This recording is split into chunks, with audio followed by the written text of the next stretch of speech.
watched in horror as men, women, and children were massacred in Syria in the worst chemical weapons attack of the 21st century. Yesterday, the United States presented a powerful case that the Syrian government was responsible for this attack on its own people. Our intelligence shows the Assad regime and its forces preparing to use chemical weapons, launching rockets into highly populated suburbs of Damascus, and acknowledging that a chemical weapons attack took place. And all of this corroborates what the world can plainly see. Hospitals overflowing with victims, terrible images of the dead.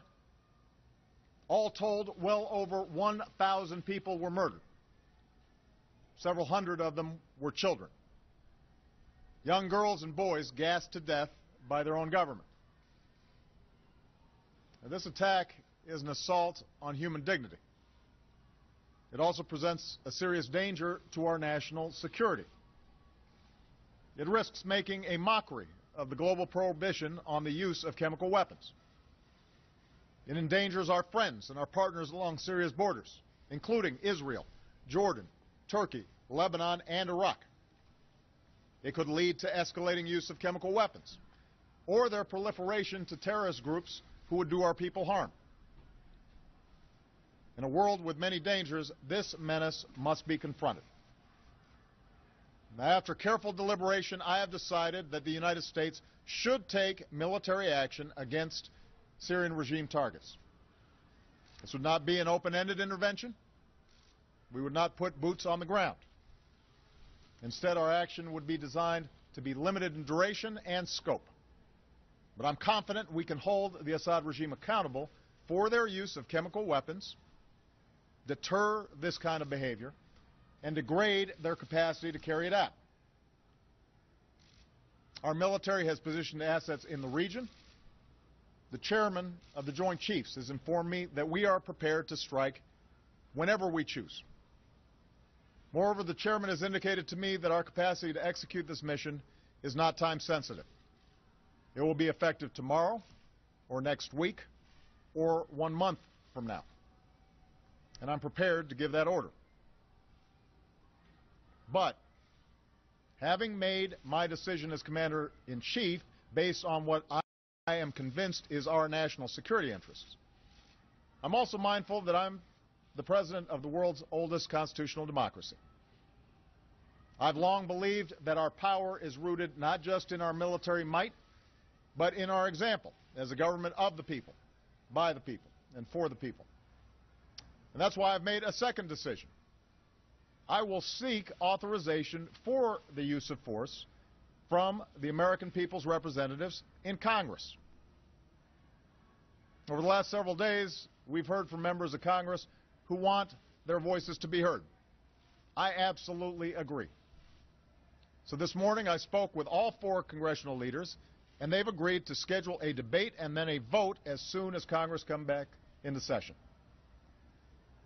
In the coming days, my administration stands ready to provide every member with the information they need to understand what happened in Syria and why it has such profound implications for America's national security. And all of us should be accountable as we move forward, and that can only be accomplished with a vote. I'm confident in the case our government has made without waiting for UN inspectors. I'm comfortable going forward without the approval of a United Nations Security Council that so far has been completely paralyzed and unwilling to hold Assad accountable. As a consequence, many people have advised against taking this decision to Congress. And undoubtedly they were impacted by what we saw happen in the United Kingdom this week when the parliament of our closest ally failed to pass a resolution with a similar goal, even as the Prime Minister supported taking action. Yet while I believe I have the authority to carry out this military action without specific congressional authorization, I know that the country will be stronger if we take this course, and our actions will be even more effective. We should have this debate because the issues are too big for business as usual. And this morning, John Boehner, Harry Reid, Nancy Pelosi, and Mitch McConnell agreed that this is the right thing to do for our democracy. A country faces few decisions as grave as using military force, even when that force is limited. I respect the views of those who call for caution, particularly as our country emerges from a time of war that I was elected in part to end. But if we really do want to turn away from taking appropriate action in the face of such an unspeakable outrage, then we must acknowledge the costs of doing nothing. Here's my question for every member of Congress and every member of the global community. What message will we send if a dictator can gas hundreds of children to death in plain sight and pay no price? What's the purpose of the international system that we've built if a prohibition on the use of chemical weapons that has been agreed to by the governments of 98% of the world's people and approved overwhelmingly by the Congress of the United States is not enforced? Make no mistake, this has implications beyond chemical warfare. If we won't enforce accountability in the face of this heinous act, what does it say about our resolve to stand up to others who flout fundamental international rules? To governments who would choose to build nuclear arms?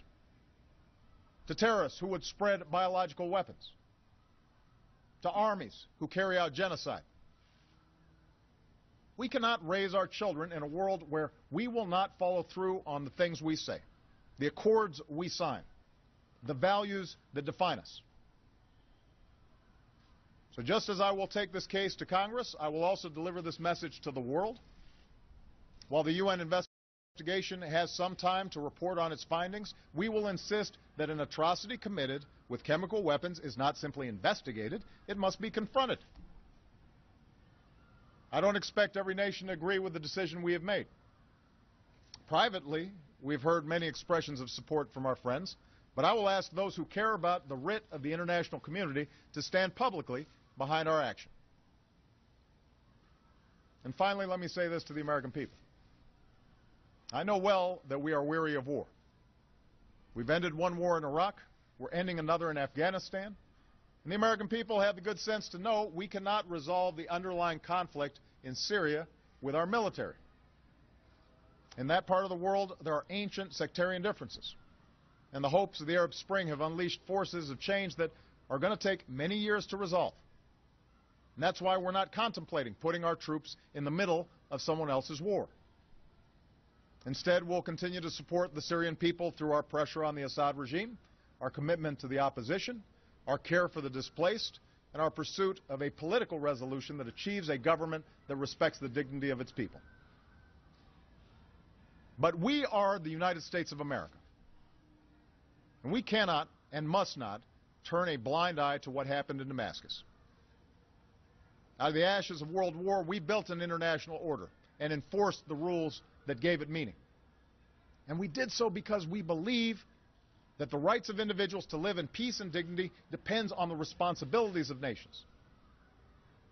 We aren't perfect, but this nation, more than any other, has been willing to meet those responsibilities.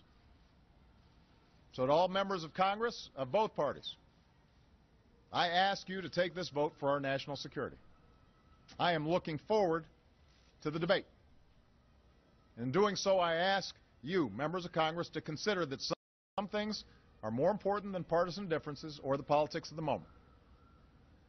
Ultimately, this is not about who occupies this office at any given time. It's about who we are as a country.